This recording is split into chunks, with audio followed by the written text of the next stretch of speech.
Okay, so here's the bottom layer. This is the stuff that I need to save. And I have the vibration unit on, and this is the pattern that it's doing.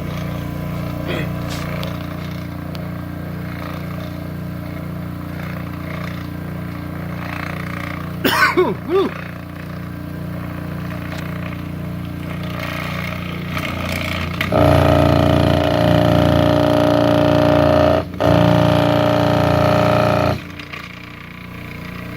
Interesting. Ah, the pattern changes when I hold on to this. Now it's really circling around.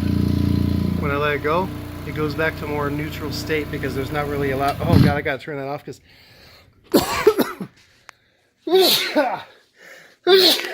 yeah. Holy. Gets any worse, I'm gonna have to put a mask on. Okay. As long as it's on this bottom layer, I don't care how much it shuffles around. All I need to do is make sure that it goes around this way and then create the spout somewhere around here. I'm thinking maybe putting it next to the seal area here. And so the spout has to be off to the side. Technically, it could even be on the bottom. It doesn't really need to be on the side because there's nowhere else that this is going to go. It's just going to go into a receptacle.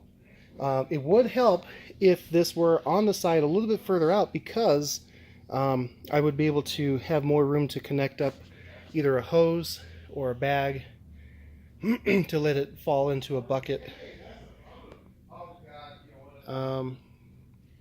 So we put this top section on here and it worked. It had a lot more force than I thought it would. I don't know how we're going to fix that, or I don't know if we need to have it fixed, but it worked. It was very effective. And I have to figure out a way how to... These vibrated all the way up here. Anyway, this just trust me. The top layer was working. I'll get some video of it in a bit.